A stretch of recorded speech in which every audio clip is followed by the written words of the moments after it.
All right, thanks everyone. So yeah, my name is Ben. I'm a new first year graduate student at Columbia. So I moved to New York just a few months ago, and I've only been working on my research project for a couple of months. So today I want to tell you more about what I will be doing and not so much what I have done, but more of an introduction about myself. So I'll be working with David Kipping this year, and probably in future years as well on exoplanet related projects. I'm interested in exomoon detection and detection of other um, specific phenomena within exoplanetary systems, things like rings or planetary oblateness, stuff like that. Broadly, all under the umbrella of population synthesis and forward modeling. I'm also interested in planetary astronomy. My background so far is in planetary science, so also interested in stuff within the solar system, but no current plans to go back to that yet. Yeah, so for this first year, I'm going to be working on a project to create a plan for a survey to specifically target exomoons. So we have all of these awesome surveys that were designed and were successful at detecting transiting exoplanets, but none of those surveys revealed any type of moon that we would recognize as something similar within our solar system. And the reason for that is just the sensitivity of these surveys. Missions like Kepler and TESS don't have just sufficient photon collecting area to detect the transit of a small companion of one of these planets. So the idea is doing population synthesis and rigorously tracking all of the uncertainties in our current measurements of these planets, injecting different moon populations to figure out what we could possibly see with a facility like Hubble or James Webb, something like that. So the idea is coming up with a list of what would be the most promising things to target with some kind of large telescope facility in the future. So yeah, these are all fake results, but this is what we've been coming up with so far of things. We're talking on the order of maybe a couple dozen planets could possibly host moons that we could reasonably detect under most circumstances with a larger observing facility. So not much to actually show on that yet, but that's what I will be working on the next couple months. As largely a non sequitur, but related to this project, I have done one thing so far, which is I've rewritten the Python package Forecaster, which David and a former student, Jingjing Chen, released several years ago. If you've used this package, it has to do with converting masses to radii in absence of information.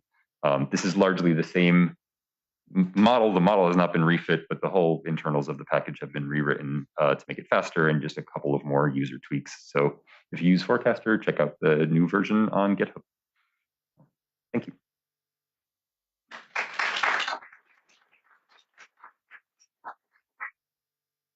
Any questions for Ben?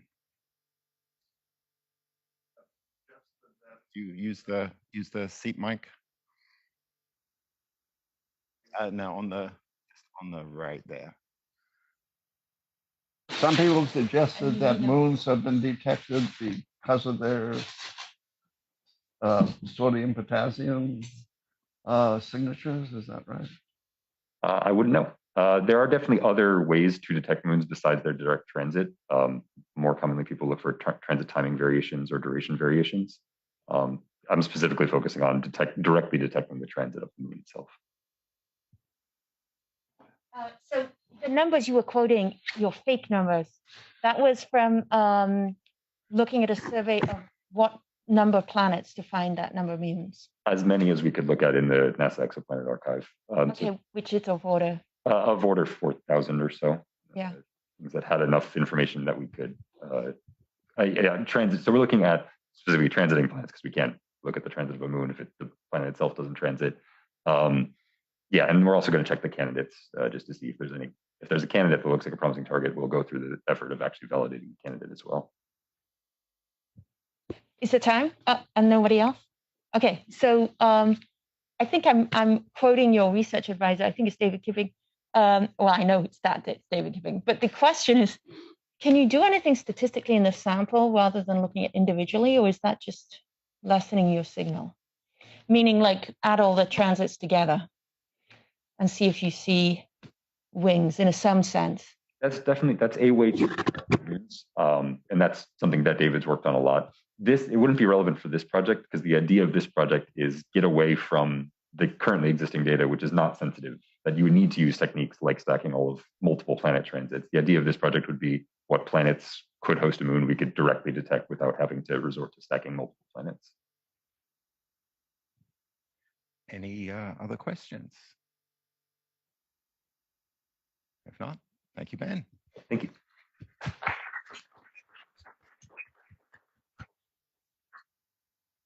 And next we have Stadia. I was told I could demask for speaking for clarity. So I'm Stacia Cook. I'm a lecturer at Columbia University and a research associate at the American Museum of Natural History. I was looking for a photo to include, and I came across this nice selfie. This is me in the Keck primary mirror right there. Here's not as cool one, but at least you can see my face. So one topic that I've been interested in recently are impacts of comets with giant planets. Impacts are both interesting and important, but also annoying. So let me tell you briefly why. Comet impacts reveal the properties of the impactors. When they hit, they shock, and we can start to see what the impactor was made of in the first place. Also, the frequency of impacts tells us about the population of small bodies in the outer solar system, which is related to solar system formation. Impacts also change atmospheric chemistry and also planetary obliquity, internal heat flow, and atmospheric circulation. And so we can study impacts to understand these processes now and in the past. In addition to affecting atmospheric circulation, impacts inject trace molecules into the atmosphere, like putting a drop of food coloring into some fluid. You can watch the atmospheric flow and better understand circulation. But this also is a problem. These molecules that are created in impacts are some of the same molecules we use to study the bulk properties of planets themselves. And so it's really important, but also really difficult to disentangle the molecules that have been injected by impactors from the planet's innate composition. Here's an example of an impact. This happened in 2009 with Jupiter. And the most interesting part about this impact was that it occurred at all. In 1994, the impact of comet Shoemaker-Levy 9 with Jupiter was considered a once-in-a-lifetime event. And so after this impact, we had to revise our understanding of both impact rates and the population of small bodies in the outer solar system upwards. Because Jupiter's a giant planet and it doesn't have a surface, this really nifty impact scar you can see here didn't last long, but while it was there, it provided a really neat atmospheric perturbation experiment, and we learned about properties of the atmosphere. This particular impact injected dark particles into the upper atmosphere, but also dredged up ammonia from the deeper interior. Unfortunately, for other giant planets, they present smaller targets for impacts, and they also are farther away and therefore more difficult to study. So we don't have such direct impact evidence as we do for Jupiter. But we do see evidence for prior impacts on these other giant planets like Uranus, Neptune, and Saturn. So what you're seeing here, this really weird absorption/emission line, is carbon monoxide, which is one of the main products of shock chemistry with impacts. And so we think that this is evidence that there has been a fairly recent large impact on Neptune. And by recent, I mean in the last few hundred years.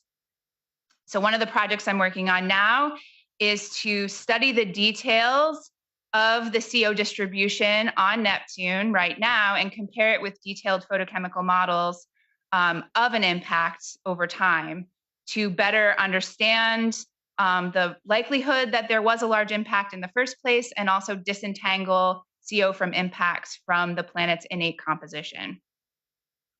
And another project that I'm working on now is to seek out observations of CO and another impact tracer, HCN, to look for evidence of recent impacts on Uranus as well. And so what we hope is that these projects will allow us to extrapolate the picture we have from Jupiter's impacts to a better understanding of the interactions between small bodies and giant planets throughout the outer solar system. Thanks.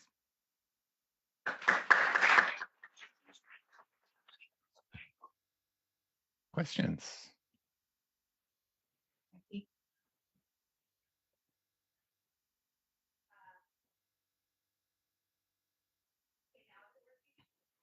I can All right. hear you. You can hear me? Okay. So Stacia, for the comet hits, have you thought about how big of a hit one of these objects could be, where it could change enough of the like global parameters of the object that you could change, say, the photometric color? I'm just thinking from, we characterize like brown dwarfs, equivalents of your giant planets, through like broadband photometry. And if you get enough of a hit and it dredges enough methane, it could like change its like near infrared color for the integrated disk. I just wonder how big of a hit that might be. I'm not sure. I mean, if you look at the dredging up for ammonia on Jupiter, it was fairly localized. And of course, it spreads out over time, but it was sort of small when it started. So it's detectable, and but it's really difficult to pull out now, for example, the signature of something like ammonia. We typically look at the trace gases because for the most part, they don't interact chemically with anything. And so we can watch them sort of spread out and settle down. But sort of bulk composition doesn't change quite so much, I don't think. Mordecai? Catherine. How big an object are you hypothesizing for this? Yeah, so this is maybe kilometer size or a few kilometers in size. Okay, so And not huge. impacts of that size are expected for Neptune every few thousand years, or maybe 100,000 years, depending on how you revise the impact rates we have currently. So it would be unexpected to have an impact this large within the last few hundred years. Otherwise, the evidence points towards such an impact, and so that's why we're still pursuing this idea at this time. That's Catherine. will tell you that there's an impact. So so most of the comets that hit are oxygen, and most of that oxygen becomes CO. About 50% of the oxygen ends up as CO from a comet impact. So most of what you get from the impactor itself is CO, and it's a great tracer of impacts because you don't have all that much CO in the atmosphere otherwise. We also can see in the shape of this line that the CO is in the top of the atmosphere and not lower down, which is a clear indicator that it comes from some infall process, probably impacts, but it could be ice particles from moonlets or something too. So that's the other possibility.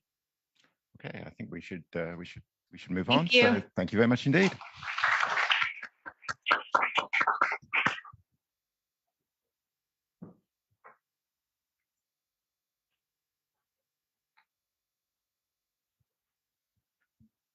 Okay, and next up we have Daniela.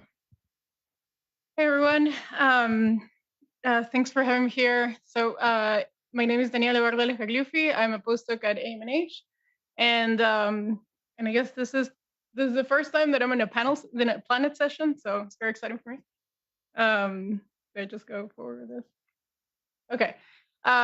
So thanks, Stacia, for the talk. I'm gonna talk a little bit about how, I guess, following on this idea about how, in the same way that dynamical processes shape the architecture of planetary system, we could backtrack those. We could backtrack the orbital architecture of a planetary system in order to understand those processes.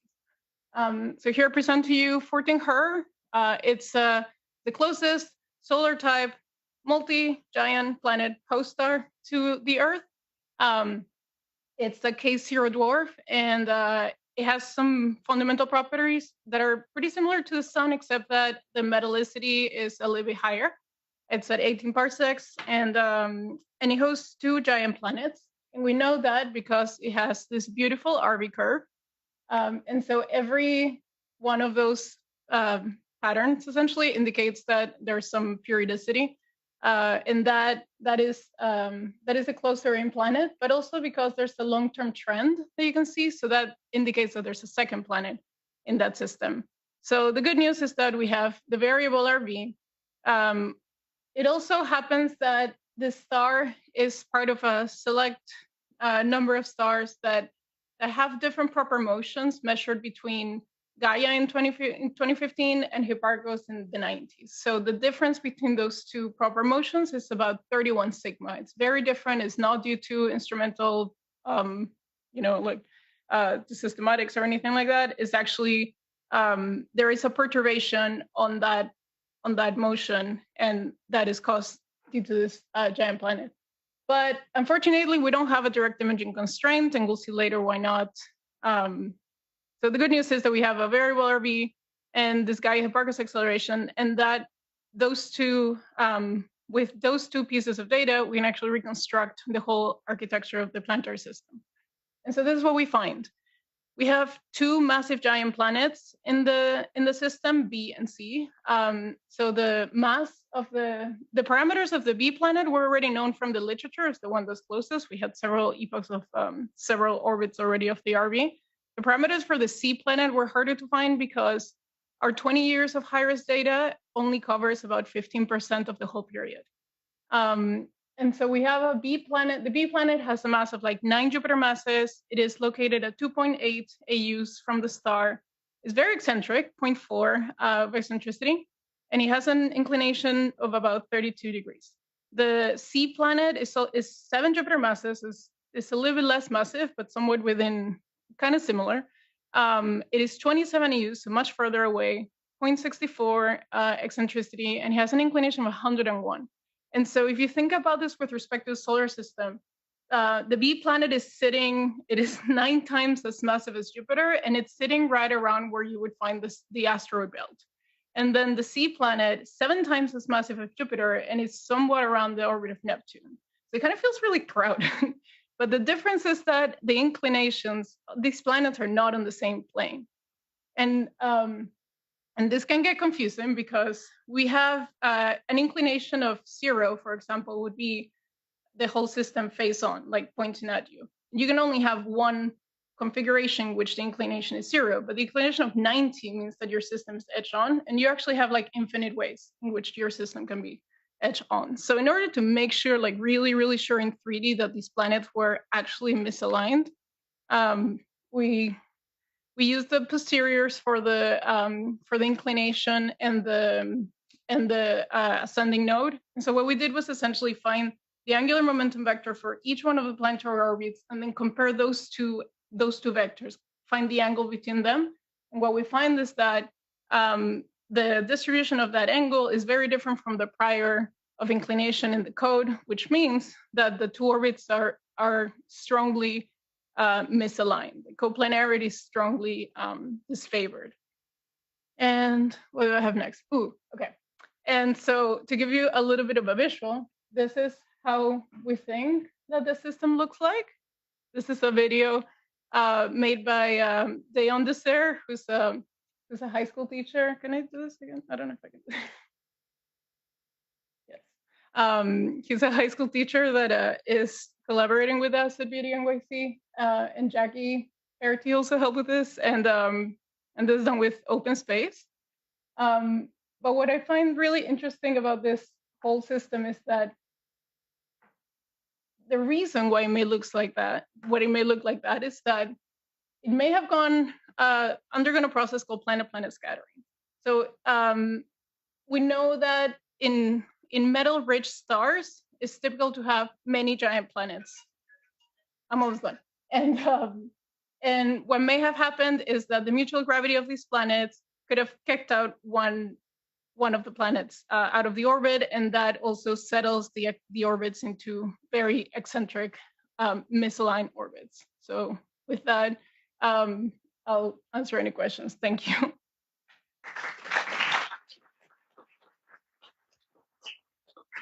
It's time for one quick question, I think. Yeah.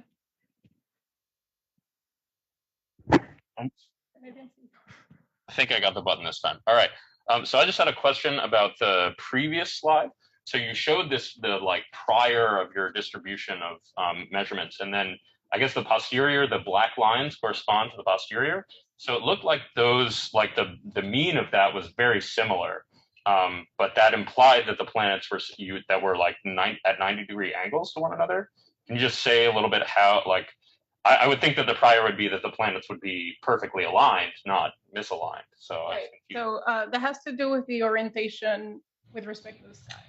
So it is much more likely that you have an edge-on system because it can have infinite orientations with respect to the plane of the sky, whereas it is a lot less likely to have a pole-on, face-on inclination. So the fact that it's like pole-on means that it's the inclination of 0. That's why it's very unlikely in general to have any system that has an inclination of 0. So this may be confusing. I come from binary stars, and we define inclination in the opposite way. But so I found this a little confusing. But the takeaway of this plot is that wherever the prior is different from posterior, that means that posterior is well constrained. And so between like 60 and 120 is kind of like a mirror image from the prior, but like essentially between 0 and 60, we know that the posterior does not look like the prior.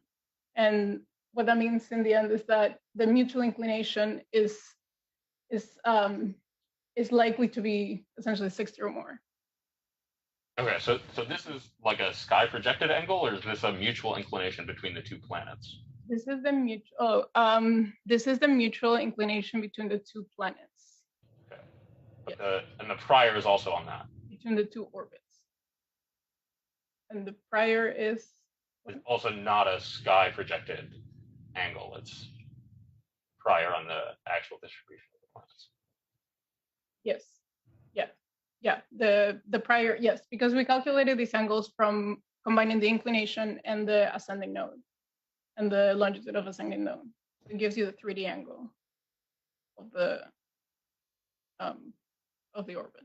Okay. I need to think a little bit more about angles and distributions. This was the hardest part.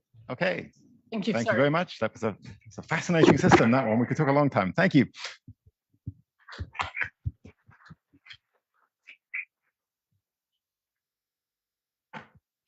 Next, we have Sam. I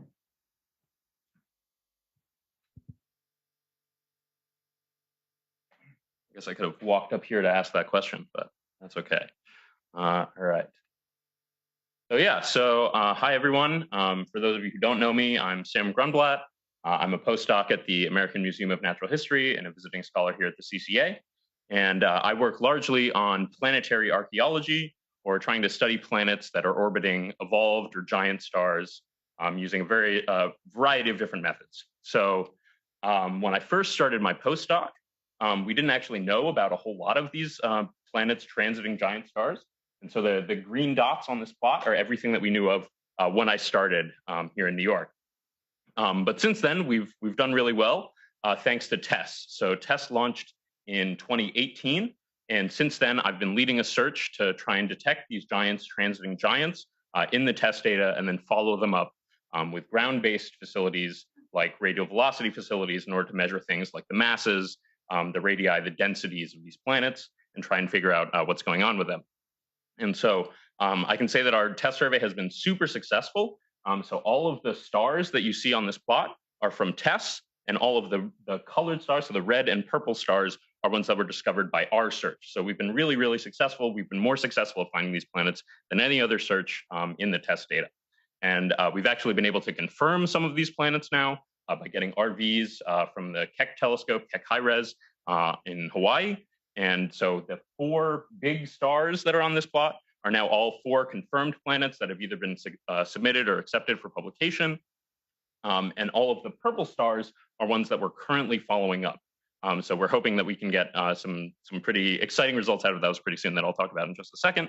But just to give an example of the sort of radial velocity curves that we're getting for these systems, I'm showing 3 of the 4 confirmed planets on the slide. They all have really nice radial velocity curves, and so we're able to, like I said, measure the masses and the radii, and then get densities for those planets and try and figure out maybe how these planets have evolved over time. And we've already found some potentially pretty interesting things. Oh, this does not look as good. Anyway, it has the important stuff. So this is just a plot of planet radius versus incident flux relative to the Earth, where anything that's basically past that dotted or that dashed vertical line is where we expect planets to become inflated. That essentially hot Jupiter radius is correlated with the incident flux on these planets. And so the color bar is corresponding to the planet mass as well. And so what we found is that if we look at all the planets that we knew of that were around evolved stars before TESS, those are the planets in squares. And then the new planets that were found by our TESS survey are highlighted with stars here, whereas the ones that have been submitted for publication are actually labeled with TOI numbers. And so what we've found is that if you look at any individual incident flux bin, the planets that are around evolved stars seem to lie below the median for the planet radius in any given bin. And so what that's telling us is that these planets around evolved stars might actually be underinflated relative to planets around main sequence stars. And so this could tell us a whole bunch of things, but most generally, it's probably telling us that there could be different mechanisms at play that are inflating both main sequence and these post-main sequence systems, or that the different timescales involved are resulting in these different distributions of planet radii. So I'm really excited to dig into that a little bit further, see if we can figure out how these planets got to where they are on this diagram. And in addition, these planets can also tell us a lot about things like planetary system formation and some of the stuff that Daniela was actually just talking about. So here I've just borrowed a schematic of planet eccentricity versus semi-major axis, where basically in the upper left-hand corner, these are orbits where the planet actually intersects the surface of the star, so the planet won't survive. In the slightly less yellow region, that's where the planet doesn't actually hit the star, but it's close enough to get tidally disrupted. But then in this red region, you can actually get tidal migration, where planets move from these high eccentricity orbits at long distances to circularizing on shorter orbits as things like hot Jupiters. And if we go and take the planets that we knew of before TESS and put them on this plot, you can see that they kind of all fall here. So they might follow this line of planet-planet scattering, showing that that there might have been more dynamical evolution in these systems. And now that the way we're seeing them is that there are these systems that show this sort of potential evidence of planetary interaction. And now if we add the TESS planets to this plot, you can see that they continue to sort of follow this line of planet-planet scattering. Let me first say that there are other ways that you could end up getting this sort of distribution of planets. So this is still active area of research, but I'm really excited to see what more we can learn and what we can figure out by studying these planets transiting giants. Thanks very much.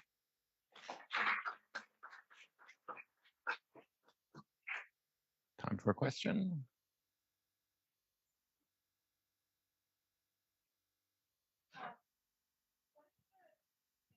Okay. This is a really interesting plot. I hadn't actually seen it before. What is the is this for any mass ratio system or for solar type stars only? Yeah, so this is assuming a solar type star, basically. Okay. So for a giant star, the regions of high eccentricity migration would shift. And that depends on the stellar mass as well. Right. Okay. Thank you. Okay, thank you.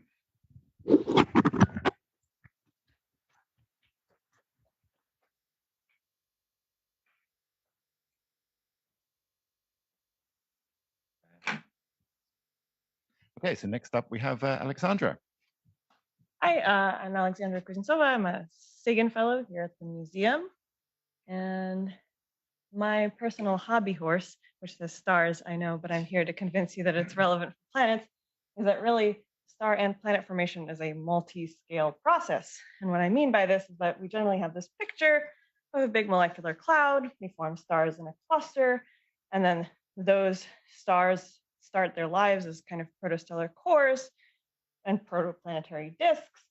But the traditional picture of this tends to be a bit spherical in the diagram sense, whereas when we actually look at these in observations, we see that things are a bit messy.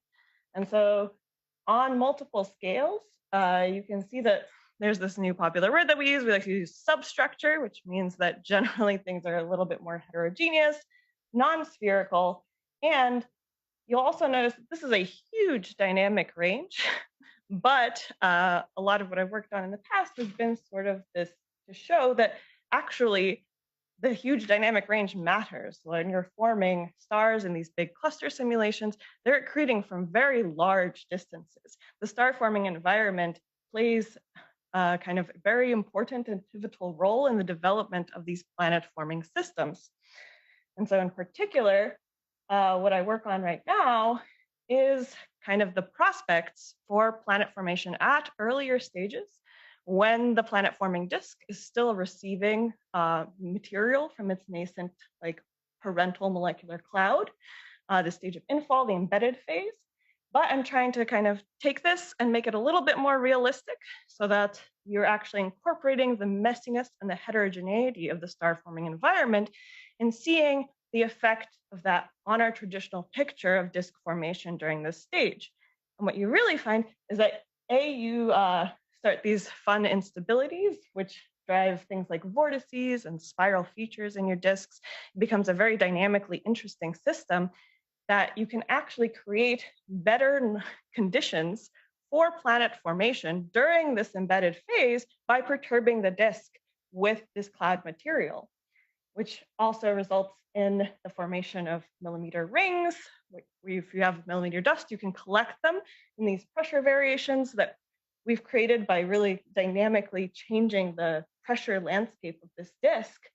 And through that, these are kind of the beginning seeds for planet formation. And what's really interesting is that this is actually happening much earlier than we think in the canonical protoplanetary disk sense. And so this is an exciting new time to explore this topic.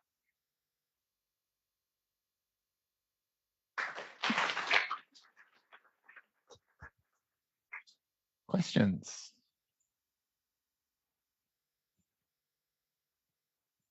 How much mass are you talking about falling in terms of the disk mass?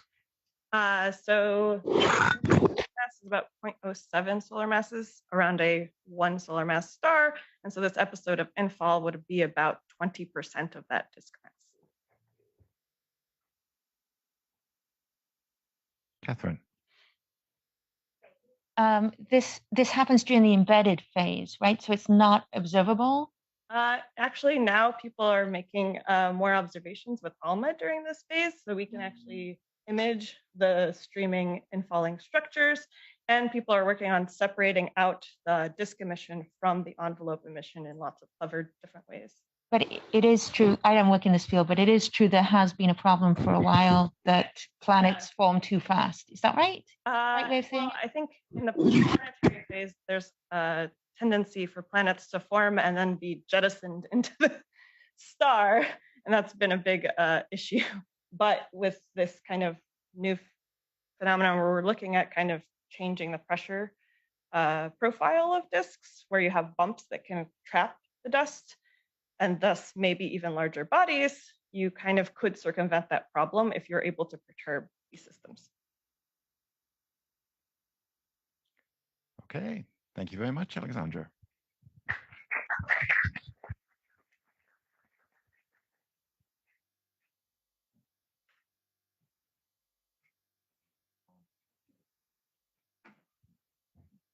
Okay, and next up we have Natasha. Hi, I'm Natasha Manger. I'm a Flatiron research fellow here at CCA, and I work on protoplanetary disk turbulence generated by the vertical shear instability, which is an instability that you get when you have a density gradient that is misaligned from the temperature gradient of this. And I've been looking at how this instability changes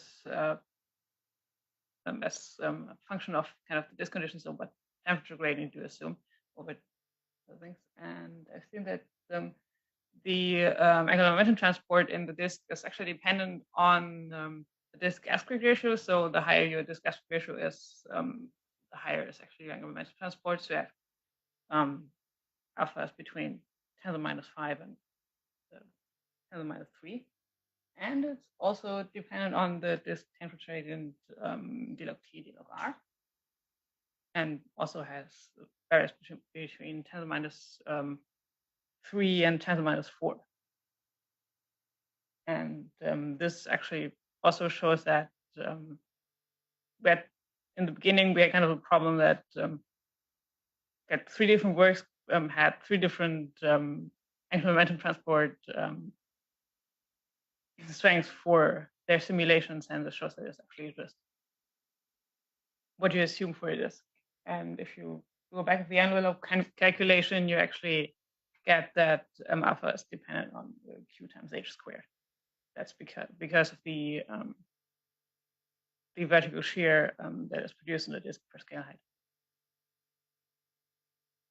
And what I've also showed during the simulation that came out is that the VSI actually triggers the Rossby wave instability and generates multiple vortices throughout the disk that can potentially trap particles inside. I'm still working on showing that that works consistently with this kind of vortices.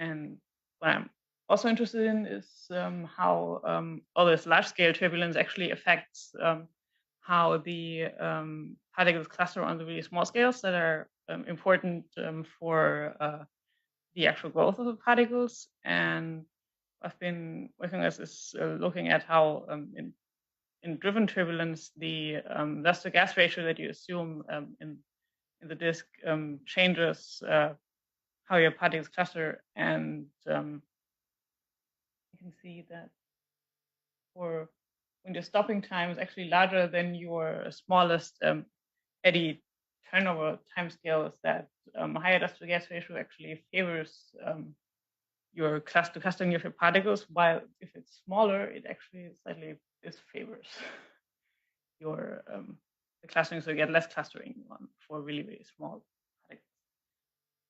And generally, for the velocities with which particles would collide, it's actually that for all those numbers I looked at, is that higher dust to gas ratio is actually favorable for your collision velocity. So your collision velocity is smaller, so you have actually a higher probability that you stick instead of shatter.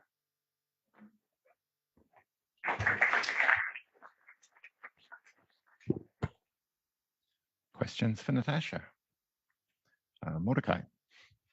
How does this result compare to classical now results like Ormel's kernel for the Smolikovsky equation? Is this consistent, inconsistent, somewhere in between? We still work on that. That is not a clear. Ask me maybe in a year or a half a year.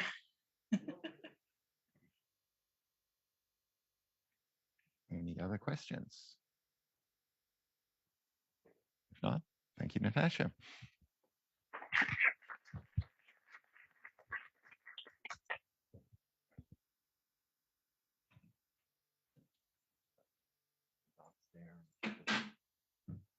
Okay, next we have Joshua.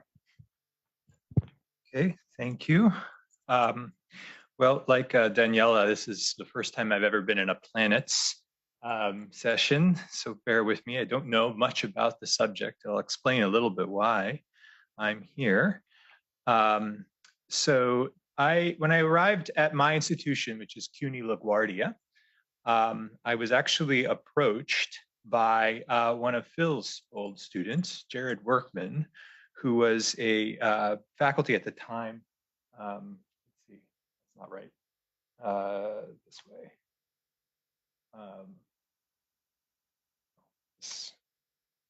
Well, faculty at the time here at Grand Junction, Colorado. And he had found a telescope farm nearby. These things exist in many parts of the world where they will essentially allow people to rent space in fairly good sites. And often it's done to encourage astrophotography. But this particular group wanted to encourage some academic astronomy as well. And since I'm an observer and Jared was not, he brought me on board. Subsequently, he has left the field, but I remain, and we now have a nice partnership with this observatory who has built for us the telescope in this little dome that's dedicated to, they call it science, so it's the Science Dome. And what we try to do is encourage students to basically do all the observations. And so the current students that are working on this are listed here, and you can see there's a blank for additional ones if you'd like to add some. I'd love to see more students. But right now we're all from CUNY, but there's no particular reason we all have to be from CUNY. And it's fantastic because it's essentially a remotely operated telescope that you can use here in New York. There's a 2-hour time difference, so be prepared to stay up till 9 in the morning. But it's quite a nice experience. The undergraduate students, right when they first start out, can start doing their own observing programs, which is wonderful.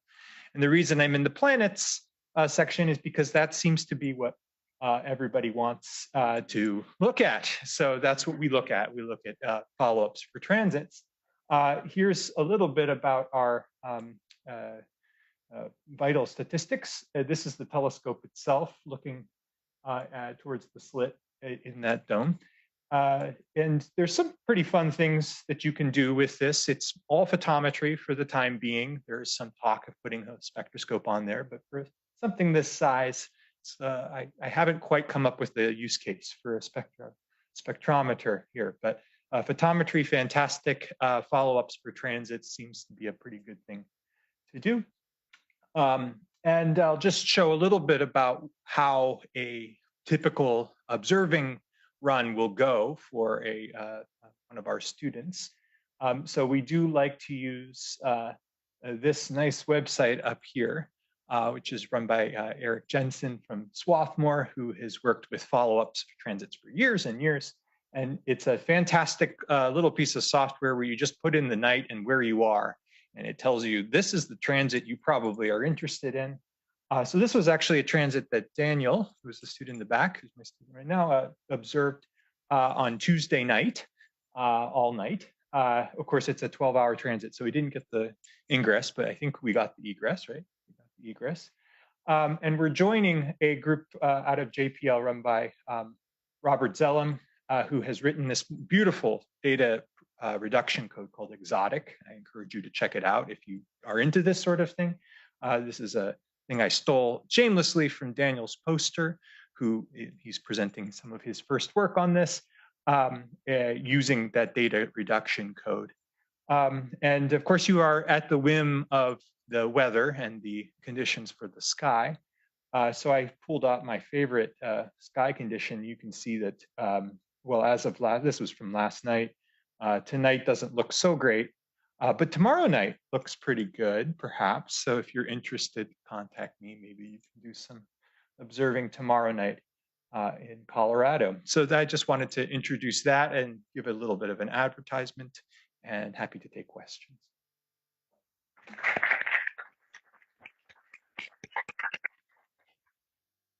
Questions?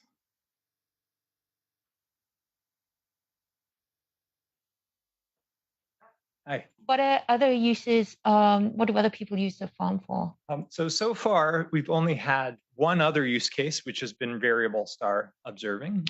This is Christian Singleton, who's now at York, who's formerly at LaGuardia. So he has done the AAVSO, the American Association of Variable Star Observers, long may they reign, has a fantastic list, including, this is how we keep track of the small telescopes looking at transits. And they also have a list of unknown variables, possibly variable, but not quite known. And so that's a really fun follow-up to do. But students, every time I ask them, unless they have some experience, Christian had a lot of experience and said, I think variable stars might be fun. They typically gravitate towards transit observations. They're hard, but I think exciting. So this is what we do. And it must be relatively economical, this setup. If it wasn't, I wouldn't be doing it. It's completely free for us because the private funds have sponsored the telescope, and essentially the one thing that we do spend a little bit of money on is basically data archiving. But other than that, it's a service by this observatory to the astronomy community. Okay, thank you very much. This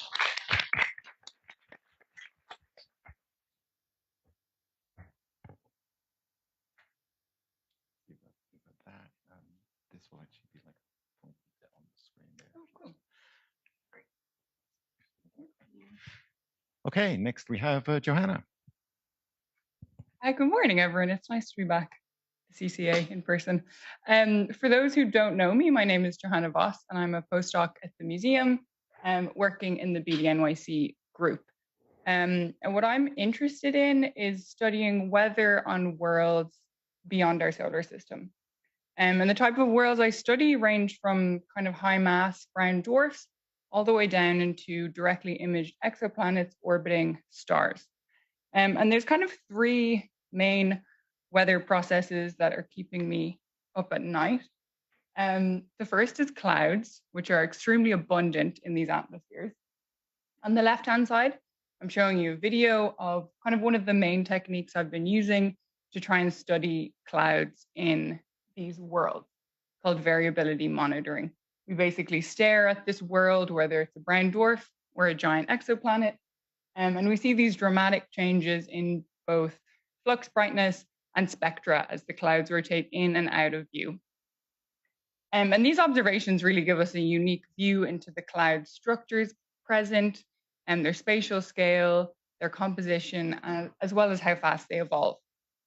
On the right-hand side, I'm showing you a little diagram of a HST program I have coming up that I'm super excited about. And we have HST and Keck observations of a directly imaged planetary mass companion orbiting a young K0 star. And this combination of observations is going to allow us to trace the clouds moving across the surface over time, and also actually measure the spin axis alignment between the planetary mass companion and its primary. So what inclination angle are they both at relative to each other? And the second phenomenon that I think a lot about is aurora.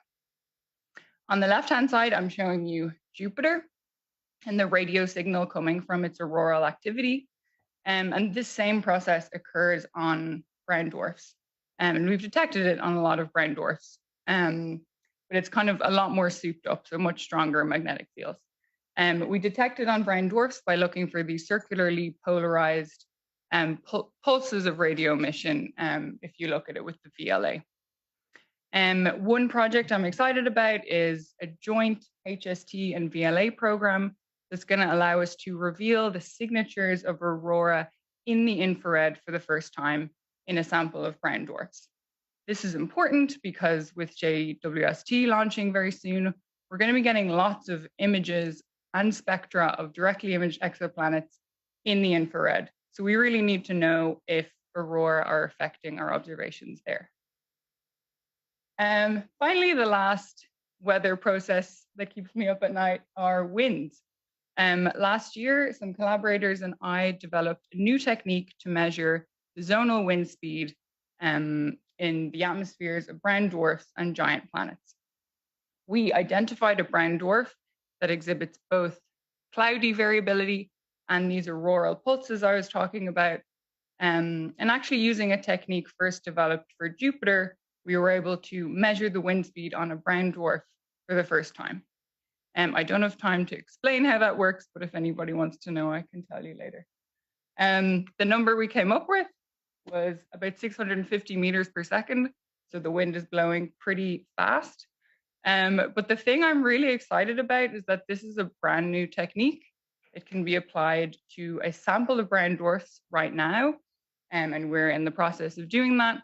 But very soon, once we're detecting auroral pulses on directly imaged exoplanets, we're going to be able to use this exact same technique on those and measure wind speeds on bona fide exoplanets.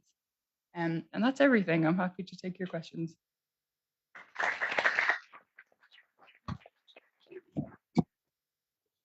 Questions?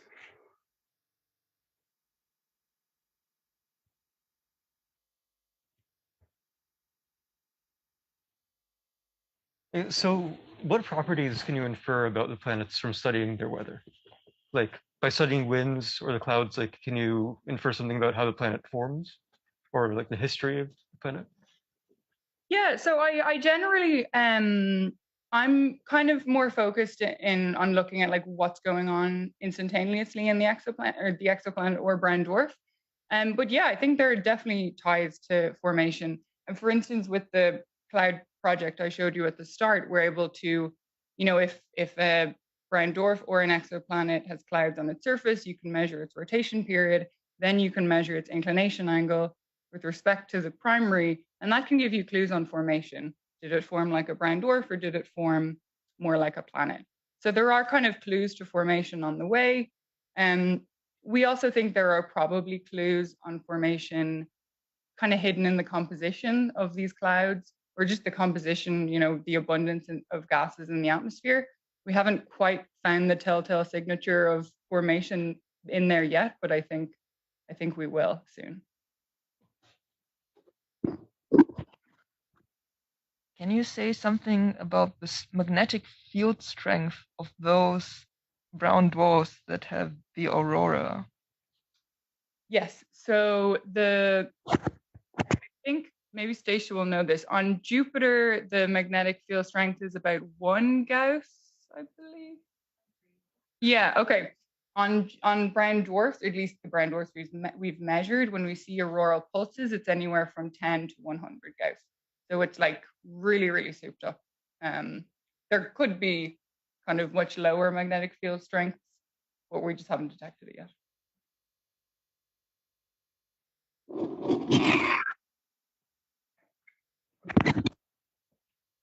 Okay. Hi. For the aurora around brown dwarfs, are there any observations of brown dwarfs that might have like companions close in Jupiters that might modify the auroral signatures? Not yet, but that is definitely something a lot of us are thinking about. On Jupiter, a lot of the auroral activity is driven by Io, which is one of Jupiter's moons. So perhaps the 10% of brown dwarfs that we found with auroral activity may be the brown dwarfs that also have satellites orbiting it. So perhaps Ben will be the one to answer that question. Okay, thank you very much. Thanks, everyone.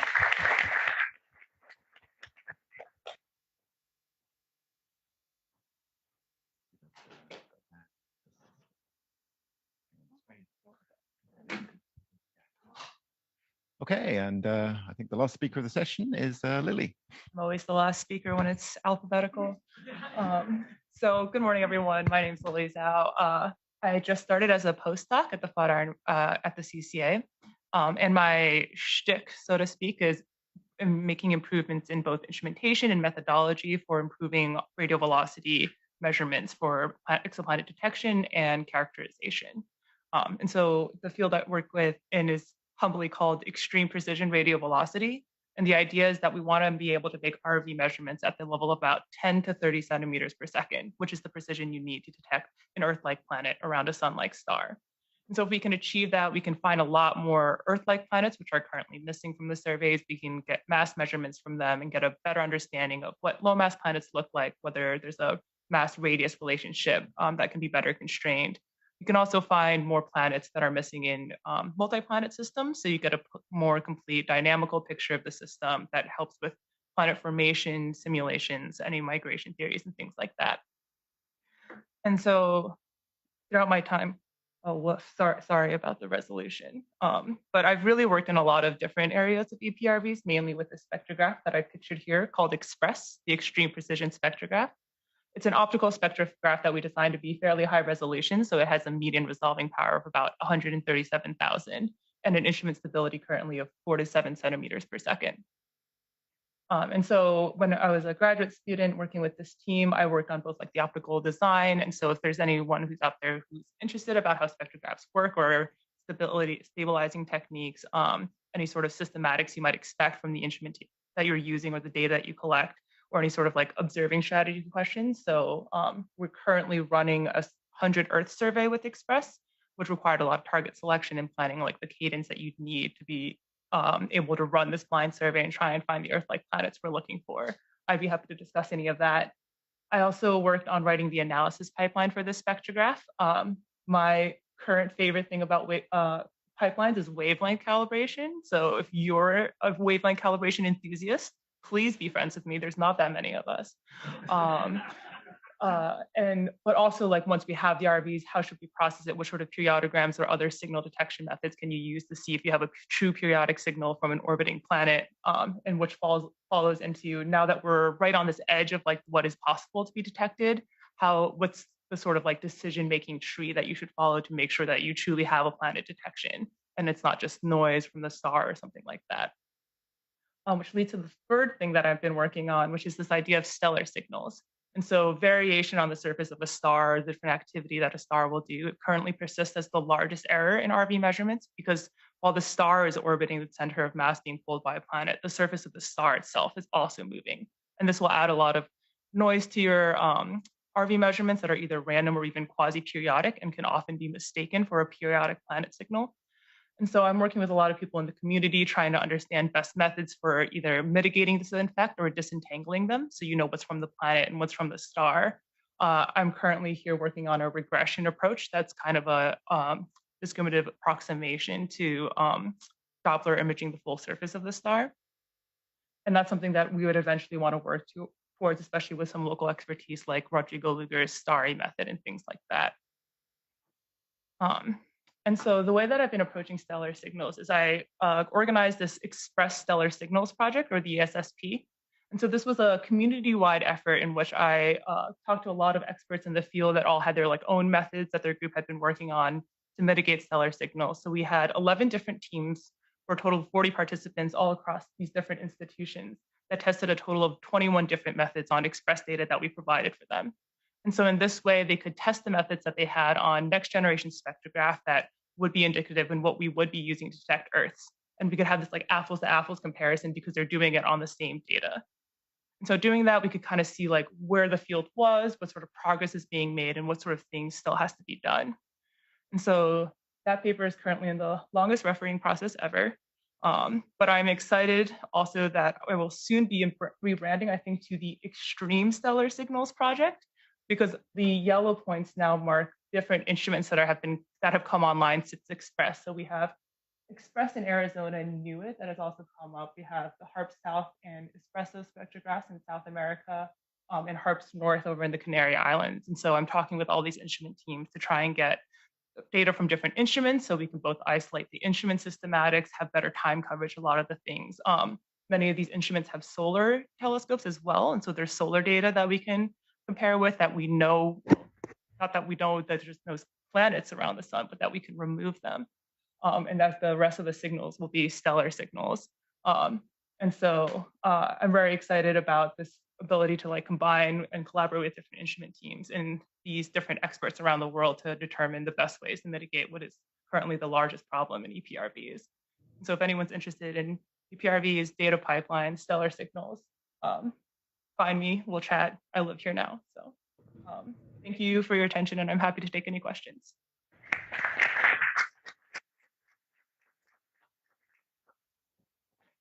Questions? Sam. All right, I did this. Thanks, Lily. That was great. I was just wondering if you have talked at all to some of the teams that are trying to do like continuous like observations from the ground. So, for example, like the Song team, where they're trying to account for sort of the rotation of the Earth when they're doing follow-up. Is that something that you can account for as part of the Extreme Stellar Signals project? Is that something that you guys are looking into?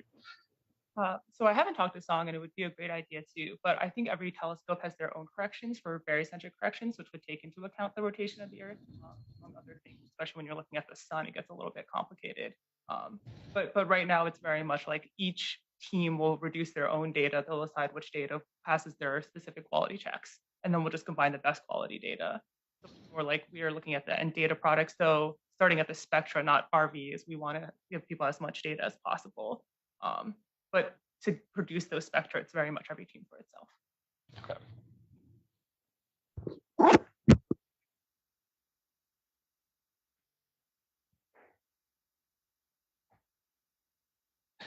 Yeah, so I would love to hear more about your adventures in wavelength calibration. can you give us a hint as to what your thoughts are and what the best way to do that might be? I would love to. And so my primary work in wavelength calibration was making this code package that we called, or this algorithm called Excalibur. And so the idea behind Excalibur is that it's both a hierarchical and non-parametric way of doing wavelength calibration. So typically what you do is you take one calibration image, you'd get kind of a picture of what your instrument looked like then, and you try to map it to the closest science observation you want. And so Excalibur changes that a little bit in that you use all of the calibration data you've ever taken, and by doing some sort of dimensionality reduction. And so we just use TCA as one of like the simple first approaches to kind of construct the space in which your instrument does vary, which is marked by how the calibration images will appear differently through all the observations you take. And then all you have to do to calibrate an image is figure out what state your instrument was in at that time. You can then generate artificial calibration information and use that to calibrate your spectrograph. And so in the EPRV world, we've also developed new wavelength calibration. So we used to do thorium argons, which had a very unregular and like kind of a blurred out spectrum. And now we have a laser frequency comb, which will give rise to a set of emission lines that are very regular and very dense and very precise. And so that density also allows us to move beyond before people would typically fit a polynomial of degree that they just kept rising until they got uncomfortable with it. But now because we have all these densities, we really can allow more flexibility in that model and move to a non-parametric model, like a simple cubic spline that maybe has some sort of restriction on monotonicity, because that's what you'd expect from the optics. And so you can do that to actually correct for more of the sort of like bespoke features in your detector or things like that. Mm-hmm. So is this available for the community to use? You have a GitHub that I can access, or can you get on the spectrograph line of AstroPi or something like that? So I do have a GitHub, and I'd be happy to share it with you. So I'll reach out because after I made this code called Excalibur, I've started noticing how many things are named Excalibur, and so I'll send you the link.